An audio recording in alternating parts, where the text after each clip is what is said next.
Assalamualaikum warahmatullahi wabarakatuh. Saya Rani Aziza Evriko dari kelas 11 MIA 2 akan meresensikan buku Hello Salma. Ini bentuk cover Hello Salma.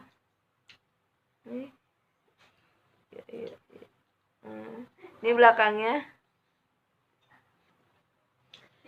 Hello Salma ini terbit pada awal tahun 2018. Ini buku Hello Salma ini diterbitin oleh Coconut Books, dan novel ini penulis novel ini adalah Eriska Febriani.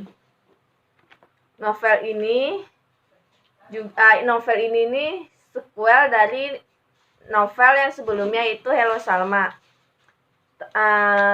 Novel Hello Salma dan Dirnatan ini sendiri sudah terbit jadi film. Kalau Dirnatan sekitar tahun 2017 kalau nggak salah, terus kalau Hello Salma 2018.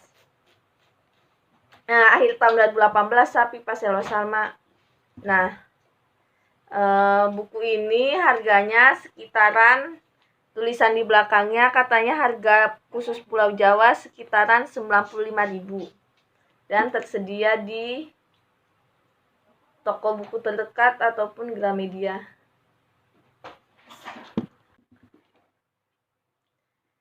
Tebal buku Hello Salma ini tebalnya 384 halaman.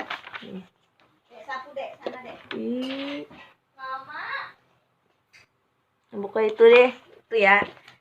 Lalu buku Hello Salma ini melanjutkan cerita ya dari Dirnatan sendiri. Kan di Dirnatan kayak menceritakan awal pertemuan si Nathan sama si Salma ini di depan gerbang sekolah, gimana mereka bisa deket, terus akhirnya jadian, terus akhirnya ada konflik, tapi akhirnya mereka tetap bareng-bareng. Terus kan si Nathan itu kan kayak, kalau Nathan itu yang di filmnya yang diperanin oleh Jeffrey Nicole, dan Salma diperanin si Amanda Rawles.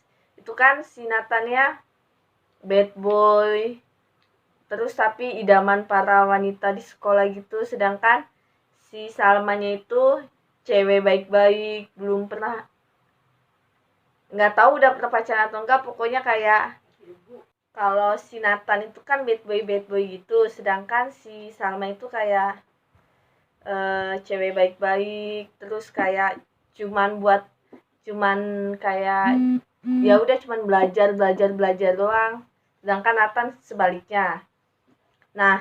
Kan kalau di pertama kan lebih kayak ke cerita itu lebih ke ngarahnya itu ke Nathan, kayak tentang Nathan si broken home, terus bukan masalah-masalahnya si Nathan. Kalau di Hello Salma ini lebih ke konfliknya si Salma, gimana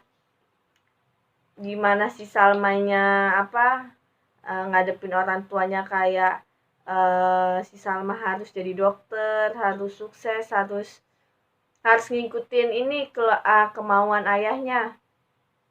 Tapi di kedua ini konflik sama Nathannya itu kayak mereka itu putus gara-gara ada suatu masalah, terus si Nathan akhirnya pindah sekolah, dan kan si Nathan ketemu sama si Rebecca.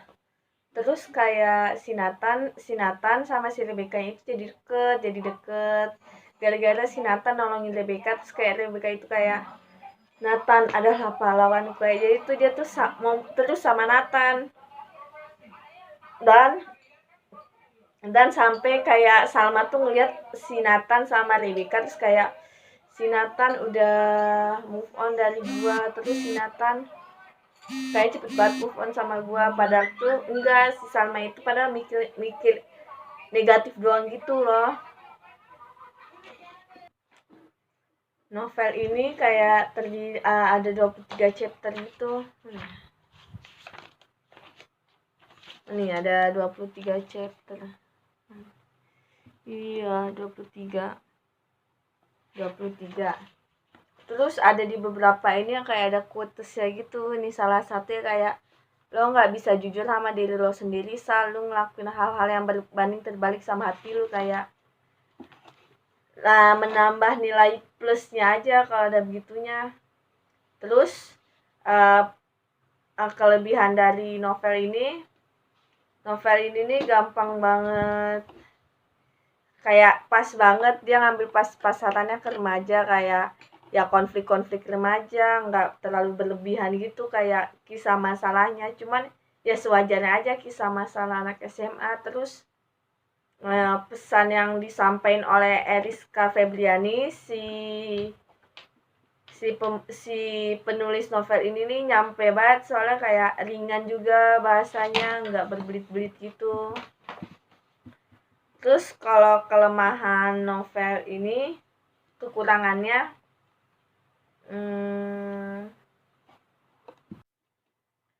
kekurangan novel ini tuh cuman kayak novelnya itu terlalu tebal. Ya kelihatan lah ya, dari 384 halaman, hampir 400 halaman. Jadi kayak orang yang kurang minat baca, jadi kayak agak jenuh mungkin baca novelnya. Tapi kalau orang yang suka baca sih, it's okay aja ya. Terus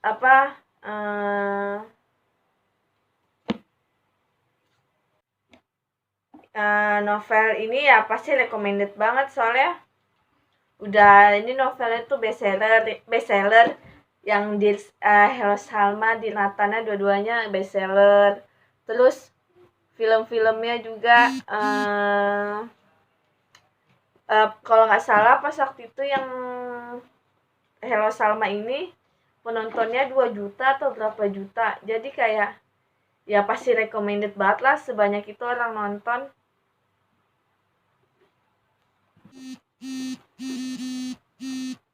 Kesimpulannya, novel ini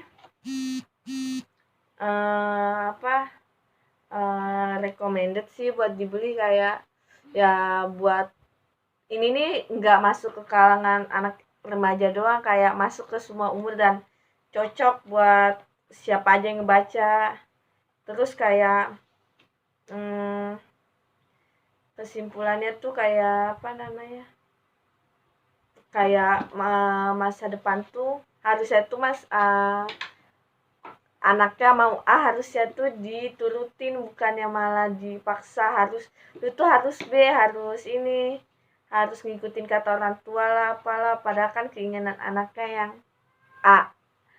Terus sama kalau orang depresi itu bukan cuma dinasehatin, tapi mereka juga perlu didengar, jadi pendengar yang baik lah seenggaknya, kayak jangan dinasehatin doang tapi nggak mau denger apa yang keluh kesah mereka, tapi ya gitu dengerin juga. Sekian dari saya resensi buku meresensikan novel Hello Salma. Jika ada salah atau kurang mohon dimaafkan. Wassalamualaikum warahmatullahi wabarakatuh.